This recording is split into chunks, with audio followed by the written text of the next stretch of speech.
저희가 읽은 베드로후서 3장 8절 이하의 이 말씀 속에는 굉장히 좀 무시무시한 말씀이 담겨져 있죠. 바로 전 지구적인 종말에 관한 메시지가 담겨져 있습니다. 10절에 보면 그날에는 하늘이 큰 소리로 떠나가고 물질이 뜨거운 불에 풀어지고 땅과 그 중에 있는 모든 일이 드러나리로다, 이렇게 얘기하고 있고요. 또 12절에도 보면 그날의 하늘이 불에 타서 풀어지고 물질이 뜨거운 불에 녹아지려니와, 이렇게 기록을 하고 있습니다. 천문학자들이 이 문장을 보고 나서 굉장히 놀랐다고 이야기를 해요.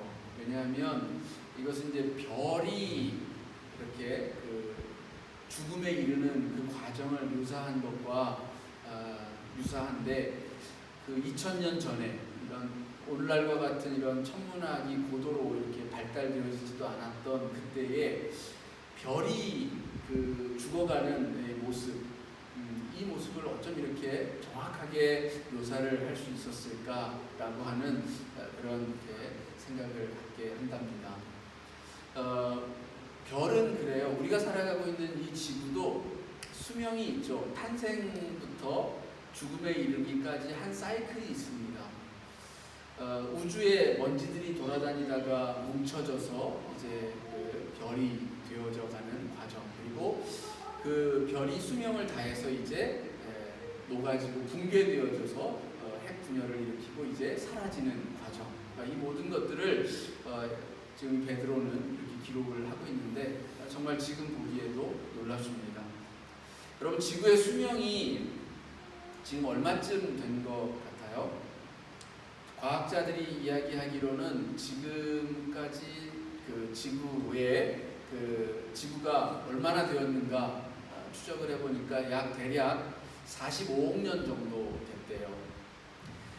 그리고 남아있는 수명은 얼마일까요? 남아있는 수명은 이제 태양과 관련이 되어져 있는데, 그 태양이 이제 지금 하고 있는 핵 분열과 핵 융합 이걸 다 마치고 나면 이제 붕괴하여서 사라지고 그 블랙홀이 되어지면서 이제 그 주변에 있는 별들을 붕괴시키는 그런 일들이 일어나게 될 텐데, 대략 태양과 그 지구의 수명이 그래서 비슷해요. 50억 년 정도로 추측을 하고 있습니다. 100년도 못 사는 우리 인생이 50억 년 이러면 사실 영원과 같은 시간입니다.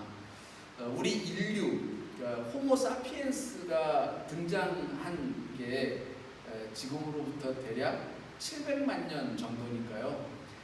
인류가 이 지구상에 거주하게 되어진 것이 사실은 전체 45억 년 중에 채 1억 년은커녕 1000만 년도 안 되는 시간이라는 거죠.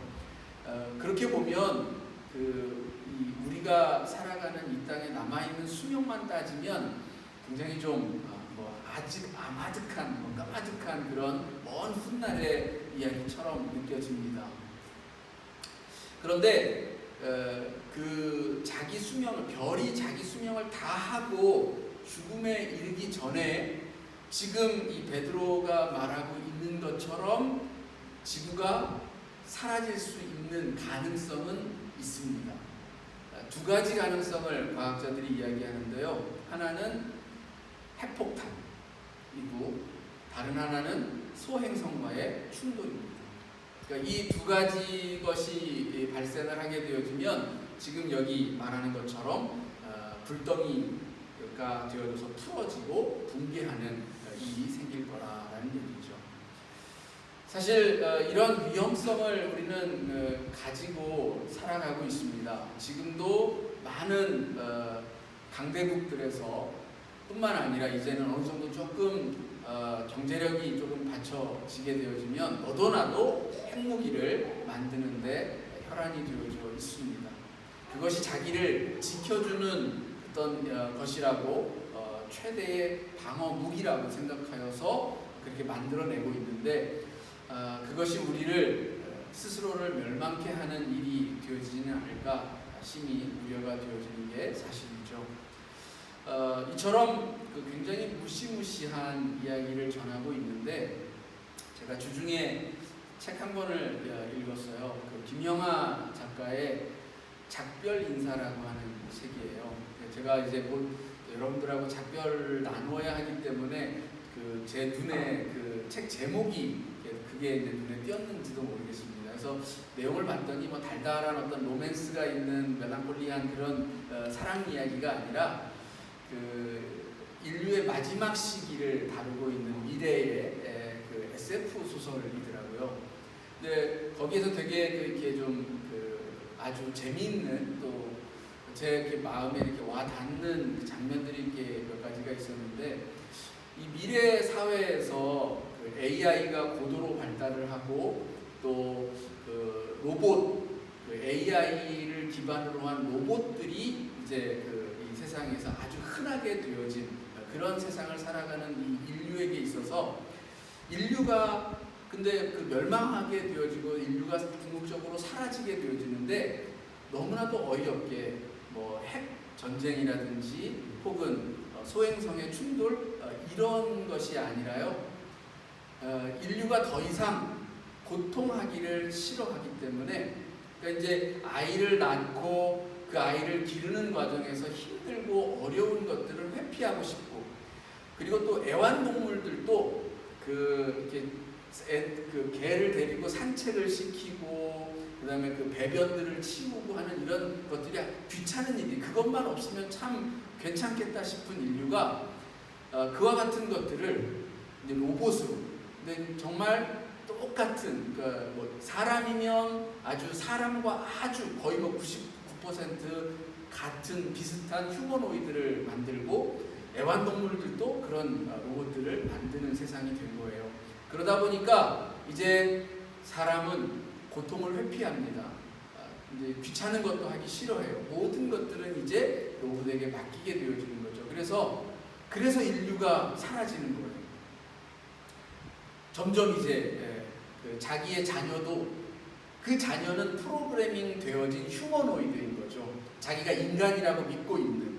그런데 그 부모는 이제 더 이상 자기의 생물학적인 아이를 낳는 것이 아니라 이제 그런 휴머노이드를 데리고 있는 것으로. 왜냐하면 아이 때문에 잠을 설치고 아이 때문에 힘들고 고통하는 그게 없이 그냥 프로그래밍 되어져 있는 그 아이, 기쁨만 가져다주는 그 아이만 보고 있기를 원하기 때문에 그런 식의 로봇을 갖고 있는다는 거죠. 그리고 심지어 이 로봇들은 그렇게 자기가 인간인 것처럼 프로그래밍이 되어 있기 때문에 그냥 인간처럼 작동을 하고 인간으로 여기고 산다는 거죠. 근데 그 이야기에서 한 휴머노이드, 인간인 것처럼 하는 그 휴머노이드가 주인공인데 결국 가장 인간다운 죽기를 원합니다. 이 휴머노이드가. 그래야 고통이야말로 인간을 인간답게 하는 그런 것이 아닐까라고 하는 그런 이제 마지막 질문을 우리들에게 던지면서 스스로 죽음의 길을 가는데요. 여러분은 어떻습니까? 우리는 살아오면서 사실 고통이 조금이라도 없었으면 좋겠다 싶은 것이 우리들의 마음이지 않습니까? 그런데 오히려 바로 그 고통이라고 하는 것, 그리고 그것을 느낄 수 있는 우리, 그리고 그 고통 때문에 그것을 극복해 내려고 하는 우리들의 의지, 이와 같은 것들이 발현되어질 때 거기에 진정한 인간의 생명, 살아있는 그 삶이라고 하는 것이 느껴지는 것이 아닌가라고 하는 그 이야기를 역설적으로 던져주고 있는 것 같았습니다. 오늘 여기 베드로는 사실 왜 이 종말에 관한 이야기를 지금 하고 있는가? 초대교회 당시에는 예수님이 이제 천국으로 이렇게 하늘로 올라가시면서 몇 날이 되지 않아서 내가 다시 올 것이다 이렇게 말씀을 하셨는데, 시간이 흘러가는데 예수님이 오시질 않는 거예요. 그러니까 세상이 도대체 언제 심판을 받느냐? 왜 악한 사람들, 우리같이 믿는 사람들을 빨리 하나님의 그 좋은 세상으로 인도해주고, 그렇지 않고 믿지 않고 죄악 속에서 세상 가운데서 온갖 폐악을 행하는 저들에게 왜 심판이 내려지지 않느냐라고 하는 그 이야기를 계속해서 이 초대교회 안에서 성도들이 질문을 던졌던 것입니다. 그래서 베드로가 하는 말이 그래서 이것이에요. 어떤 이들이 주의 약속이 참 더디다라고 이야기를 하고 있는데 아니다. 주께서는 오직 너희에 대하여서 지금 오래 참고 계시는 것이다. 모든 인생이 다 회개하고 돌아와서 구원의 자리에 하나님이 약속해 놓으신 저 아름다운 새하늘과 새 땅 속에 함께 거하기를 원하시기 때문에 그 마지막 한 사람이라도 그 생명을 구원하기 위하여서 하나님은 지금도 기다리시는 것이다. 이렇게 이야기를 하고 있는 것입니다. 여러분은 이게 유예되어진 심판이라고 하는 것으로 말할 수가 있는데 이 속에서 베드로는 그러면 우리가 어찌 살아야 하느냐라고 하는 것을 이어서 말을 합니다. 그렇다고 해서 심판이 영원히 유예된 것이 아니다라는 거예요. 주께서 하나님께는 이 하루가 천년 같기도 하고 천년이 하루 같은데, 즉 하나님의 시각에서 우주의 시간이라고 하는 것은 우리 인간이 바라보는 그 시각적인 것, 시간 개념과는 차원이 다르다라는 거예요. 그래서 오늘 당장이라도 하나님의 심판은 이루어질 수가 있는 것이고, 하나님이 하루를 늦추었는데 그 우리에게는 그것이 천년처럼 다가올 수도 있는 거라는 겁니다. 그러니까 늦춰진다라고 해서 한없이 늦춰지는 것도 아니요, 그리고 오늘 우리의 삶의 자리에 언제든 하나님의 두려운 그 심판은 임할 수가 있다라고 하는 사실을 우리가 기억한다면 어떤 삶을 살아야겠는가? 베드로는 성도들에게 이야기합니다. 마지막 때에 이 종말의 때에 라고 하는, 지금 우리가 그때인지 아닌지는 알 수가 없으나 유예되어진 그때를 살아가고 있는 그 삶의 자세란 어떤 것인가? 여기 딱 두 가지를 베드로가 이야기를 합니다. 하나는 거룩한 행실이라는 거죠. 그리고 두 번째는 경건함이라고 하는 것인데요. 이 두 가지를 이야기를 하면서 사실 우리에게 이것이 마땅한 삶의 모습, 즉 하나님께 성도로서의 마땅한 사람의 존재의 모습이 이것이다 라고 하면서 말해주고 있는 것입니다. 여러분, 우리가 살아가는 이 삶의 자리에는 마땅한 모습들, 마땅한 모습이라고 하는 것은 사실은 여러 가지 말들로 우리가 이야기를 할 수가 있겠죠. 마땅하다라고 하는 것은 사실은 당위성을 가지는 것, 자연스러운 것, 또 본질적인 것, 이런 것들과 연관이 되어져 있습니다. 우리 각 사람에게는 주어진 일들이 있고 그 주어진 일들 속에는 마땅히 해야 할 바가 있다라는 거죠. 요즘에 지금 산불 때문에 많이 어려움을 겪죠. 하와이에서도 그렇고 지금 캐나다에서도 엄청 큰 산불로 인하여서 많은 이들이 고통을 하고 있는데, 하와이의 재난을 책임지는 공무원이 참 이런 이야기를 해서 되게 빈축을 많이 사고 비난을 많이 받고 있습니다. 경보를 울리면 사람들이 오히려 더 혼란스러울까봐 화재 경보를 울리지 않았다. 근데 이 사람에게 주어진 책무는 그런 어떤 위험이나 이런 것들이 발생을 했을 때 그것을 빨리 알리고 고지하여서 그것으로부터 대피할 수 있도록 하는 게 이 사람의 마땅히 해야 할 책무였다라는 거죠. 근데 그것을 하지 않고 하는 변명이 그와 같은 것이 되어졌을 때 우리 실망할 수밖에 없는 거죠. 한국에서도 스카우트 세계 잼버리 대회가 열렸는데 참 말이 많았습니다. 탈도 많았고 끝나기는 했지만 여전히 뒷말들이 참 무성하죠. 그리고 거기에는 그런 사태가 벌어지게 되어진 가장 근본적인 이유에는 많은 사람들이 있었기 때문이라는 거죠. 각 지자체들 또 각 그것을 주관하는 정부의 주무 부처들이 다 자기들 각자가 다른 사람에게 그 책임을 떠넘기고 서로를 비난만 하고 그럴 뿐이지 자기가 해야 할 일을 하지 않았다라는 거죠. 마땅히 해야 할 일을 하지 않으면 이처럼 많은 것들이 무너지고 붕괴되어지고 그리고 많은 사람들이 그로 인하여서 고통을 겪습니다.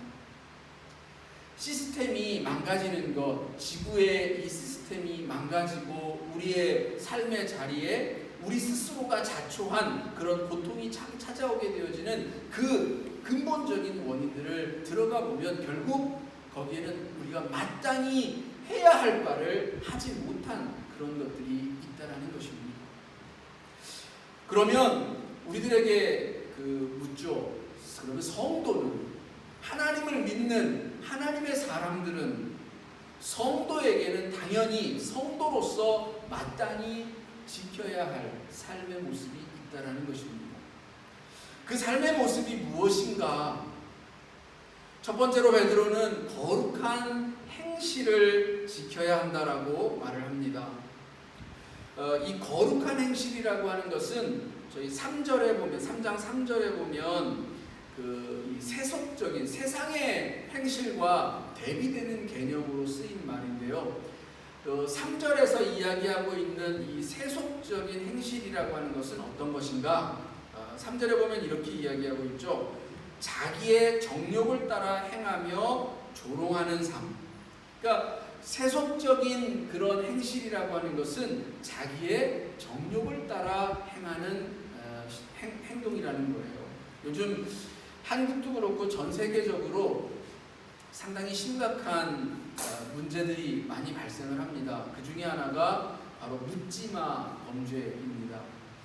지하철에서든 대로변에서든 어느 산에서든 광장에서든 흉기를 들고 아무에게나 휘둘러서 사람을 죽이고 다치게 하고 그런 일들이 너무나도 빈번하게 너무나도 자주 지금 일어나고 있다라는 거예요. 근데 그와 같은 일들은 오로지 자기 감정에 휩싸여서 자기 분노에 휩싸여서 자기 충동을 못 이겨서 그와 같은 일들을 하는 것입니다. 그게 바로 정욕을 따라 행하는 그런 행실이라는 거예요. 우리가 하나님을 믿는 이 믿음 안에서 하나님의 말씀을 받고 그 말씀을 나의 삶의 진리로 여겨서 매 순간순간 하나님의 의를 쫓는 이 삶을 살아가지 않으면 우리도 그냥 주어지는 대로 내 속에 느껴지는 나의 감정대로 그렇게 쏟아내게 되어지는 삶이 되면 결국 누군가에게 상처 주고 아픔을 주는 그런 인생이 되고 만다라는 거예요. 흔히들 이런 감정 노동을 하는 사람들이 하소연하는 것이 내가 감정 쓰레기통입니까? 라고 하는 이야기를 하죠. 도대체 왜 많은 사람들이 나에게 와서 자기의 그런 그 감정들을 다 쏟아놓고 자기는 해방되어지고 자기는 자유함을 느끼는 것처럼 그렇게 만족하며 살아가는데 그러면 나는 어쩌란 말인가? 그 감정 쓰레기들을 다 받아들인 나의 상처받은 이 모습은, 이 마음은 어떻게 살아갈 것인가?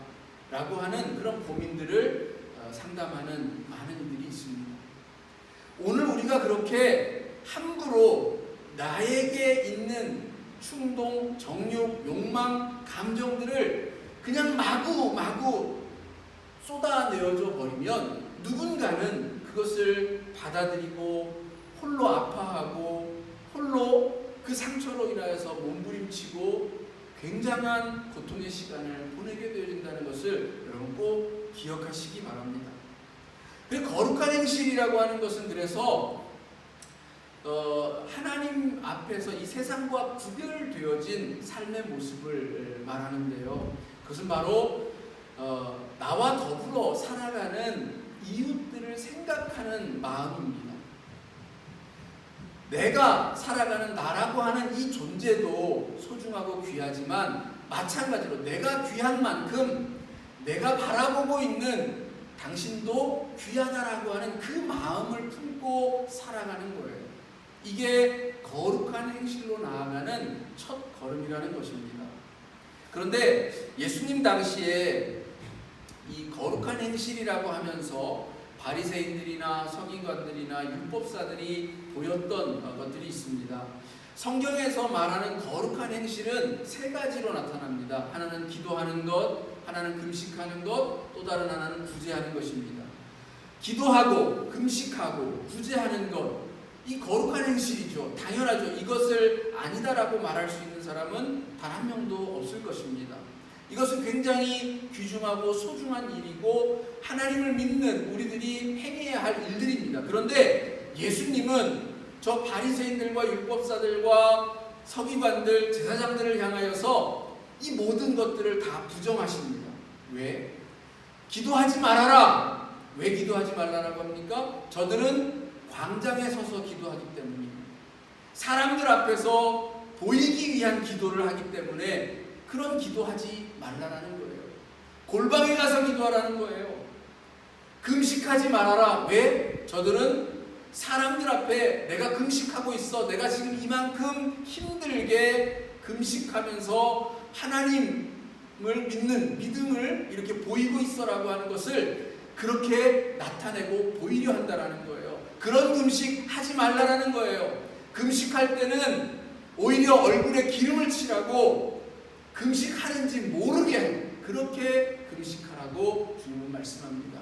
구제요 마찬가지로 오른손이 하는 것 왼손이 모르게 하라는 것입니다. 남들이 다 보는 데서 그런 거룩한 행실은 거룩한 행실이 아니라는 거예요. 위선이라는 거예요. 거짓이라는 거예요. 진실됨이라고는 단 하나도 없는 하나님 보시기에 악할 뿐인 그런 행실이라는 겁니다. 그런 행실은 버리라는 거예요. 하나님 예수님이 말씀하시는 그 거룩한 행실, 여러분 기도해야 합니다. 금식해야 합니다. 구제해야 합니다. 그런데 하나님 앞에서 진실되게 행하십시오. 그리고 누군가에게 보이기 위한 내 삶, 누군가에게 보이기 위한 신앙생활이 아니라 하나님과의 관계 안에서 깨어있는 내 자신의 신앙이 되어지기를 바랍니다. 여러분의 모습이 있는 그대로 하나님 앞에서 진실되게 드러나게 되어질 때 하나님은 여러분을 통하여서 영광 받으실 줄을 믿습니다. 두 번째가 경건해야 한다라고 말하고 있습니다. 이 경건한다라는 것은 원래 본 뜻은 하나님을 예배하다라고 하는 뜻이에요. 그러니까 경건하라라고 하는 이야기는 하나님을 예배하라, 예배자로 서 있어라 라고 하는 그런 뜻입니다. 여러분, 이 땅을 살아가면서 예배하는 자의 삶의 모습이란 어떤 것입니까? 이 세상에 나 홀로 있는 것이 아니라 나를 있게 하신 근원적인 존재이신 하나님이 계시다라고 하는 것을 믿는 사람만이 예배하는 자입니다. 그러니까 나를 있게 하신 그 하나님을 믿기 때문에 나는 예배할 수 있고 그 하나님의 살아계심을 믿기 때문에 오늘 나는 겸손할 수가 있는 겁니다. 그래서 이 세상 가운데 생명을 허락하신 그 모든 생명들과 더불어서 그 생명을 나누는 그 삶을 살아가게 되어지는 것이 바로 이 예배자의 삶이라고 하는 거예요. 여러분은 예배자이십니까? 단순히 교회에 나와서 주일날 이렇게 예배라고 하는 이 형식에 참여한다라고 해서 예배자가 되어지는 것이 아니라 그것을 그 바탕으로 해서 우리가 실질적으로 살아가는 이 삶의 자리에서 진정으로 예배자로서 하나님과 더불어서 살아가는 삶이 되어질 때 그것이 바로 경건하다라고 하는 것입니다. 여러분의 삶의 현장에 하나님이 살아 계시느냐, 하나님과 함께 동행하고 있느냐, 그 하나님과 함께하는 삶 속에서 하나님의 말씀, 하나님의 주시는 은혜, 하나님께서 주시는 기쁨, 소망, 이와 같은 것들을 누리고 때로는 묻고 때로는 감사하고 때로는 울며 기도하고 매달리고 하는 그 삶을 제대로 살아가고 있느냐, 이것이 바로 우리의 경건함에 대한 이야기라는 것입니다. 여러분 경건하십니까? 근데 여기 디모데후서 3장 5절에 보면 경건의 모양은 있지만 경건의 능력은 부인하는 그런 자가 되지 말라라고 말을 하는데요. 이 말을 여러 성경의 그 다른 번역본으로 읽어보면 이렇게 기록이 되어져 있습니다. 예배에 참석은 하지만 말씀은 진심으로 받아들이지 않는 그런 사람이 되지 말자라고 하는 이야기입니다. 예배하는 그런 사람인 척 하지만 자기의 신앙을 과시하려고만 하는 그런 자가 되지 말자라고 하는 그런 메시지로 이 말씀을 번역하는 것입니다. 오늘 우리에게도 똑같이 이 말씀을 하고 있는 줄로 믿습니다. 오늘 우리도 진정으로 경건한 자, 예배하는 자, 삶의 자리에서 하나님이 살아 계시도록 우리를 드리는 자, 그런 자로서 이 땅을 살아가시기 바랍니다. 그러면 오늘 당장 이 지구가 멸망한다 하더라도 아무 문제가 없어요. 왜 두렵습니까? 심판과 멸망은 누구에게 두려운 것입니까? 하나님을 믿지 않고 그래서 악한 행실을 세상의 정욕을 따라서 자기 마음대로 하는 사람들이 심판을 두려워하는 거 아닙니까? 근데 오늘 내가 깨어있는 마음으로 거룩한 행실과 경건함으로 살아가고 있다라고 한다면 그 심판이 오늘 우리에게 이루어진다 할지라도 우리는 사망에서 생명으로 옮겨지는 그 순간을 맞이하게 되는 것이기 때문에 두려워할 일이 전혀 없는 거라는 거죠. 여러분, 그래서 더 나아가서 베드로는 우리들에게 말합니다. 간절히 그날이 임하기를 사모하라. 여러분, 이 얼마나 대단한 말씀입니까? 이 땅에 멸망과 심판이 임하기를 간절히 사모하고 기도하래요. 여러분 그럴 수 있습니까? 하나님 당장 이 지구가 멸망하게 해주세요. 여러분 그렇게 기도할 자신 있습니까?